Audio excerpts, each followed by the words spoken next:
It will draw maximum interest, a compounded, semi-annual, in the care of your wise and friendly banker, Milburn Drysdale. Jed nodded slowly, his inherent trust in authority guiding his response. Well, naturally, we will do whatever you say, Mr. President. But the family is going to be awful disappointed. We was hoping to get away to Washington. Oh, no, no, do not try to get away, the voice commanded firmly. You will stay right there and do what the nice man in the white coat tells you. Goodbye. Goodbye, Jed said softly, gently replacing the receiver. He turned to his family, a look of solemn contemplation on his face. What did he say, Jed? Granny asked eagerly.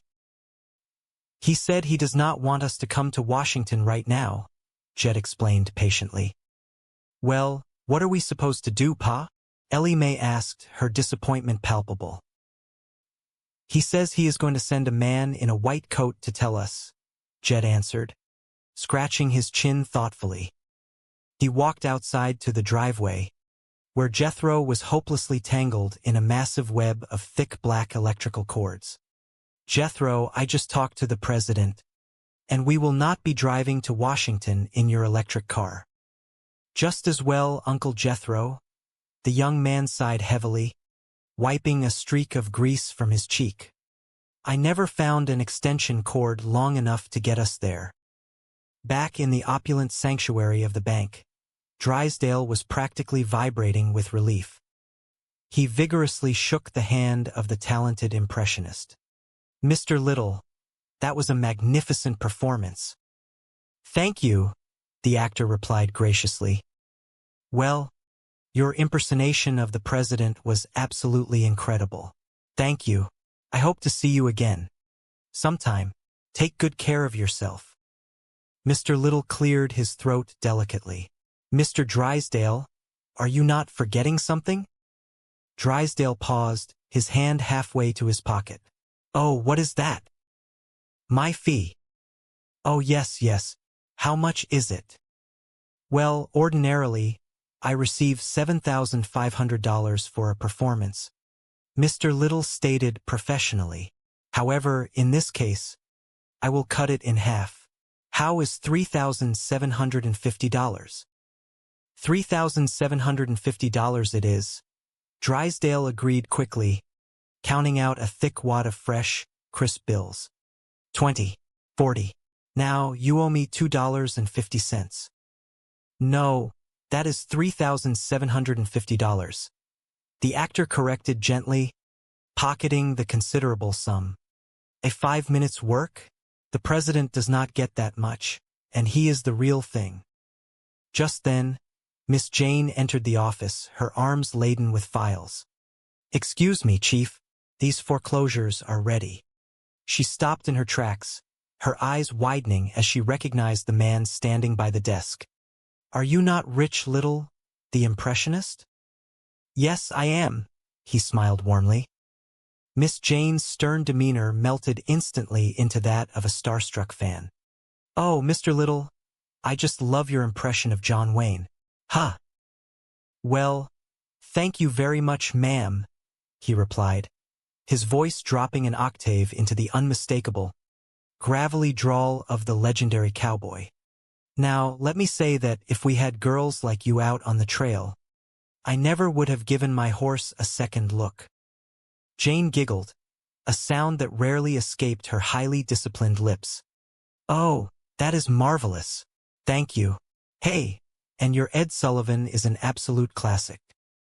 Instantly, the actor hunched his shoulders and adopted the stiff, iconic posture of the famous television host. Oh, Ed Sullivan? Wonderful. Would you do me a favor there, young sir? Would you come on our show next Sunday night and bring your stuffed giraffe? Yes, I would. Love to have you. What else are you going to have on the show? A World War I with the original cast, in living color with a surprise ending. Oh, is he not fabulous? Jane beamed, turning to her boss. He certainly is, Drysdale agreed tersely. It has been a real pleasure. Wait a minute. You are forgetting something again. Oh yes, you will see.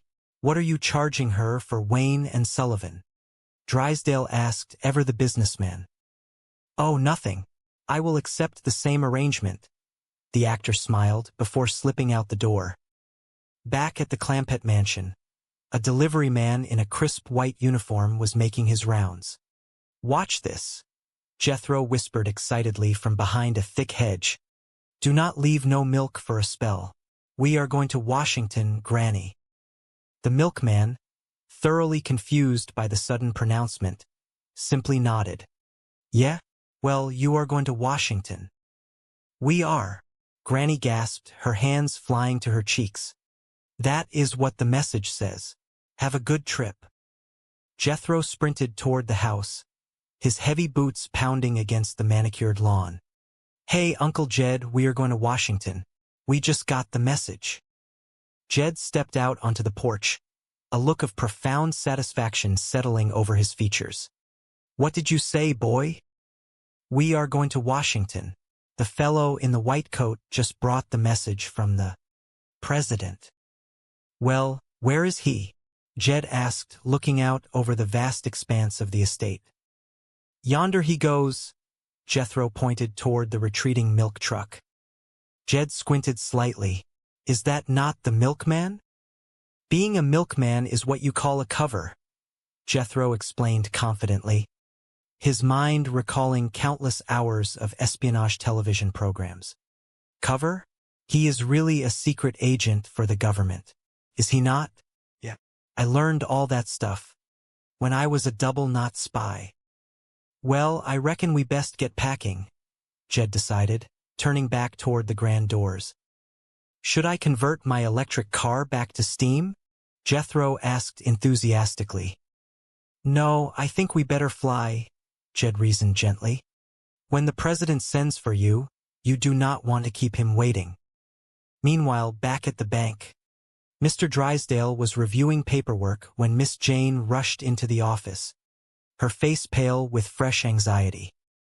Well, if he comes in, will you please ask him to call his office immediately? It is an emergency. Thank you, she said into the phone, slamming it down. How do you like it, Miss Hathaway? Chief, where have you been? She demanded, breathless. Shopping, he replied easily. Any messages? Oh, just one, but it is a beauty. The Clampetts are leaving for Washington. Drysdale dropped his pen, the color draining from his face once more. What? They are determined to give their $95 million to the president. We have got to stop them. Get rich little back. You are kidding, Jane scoffed. Huh? Here is a signed check. He can make it out for any amount he likes. I will get up to the Clampetts and delay them until he calls.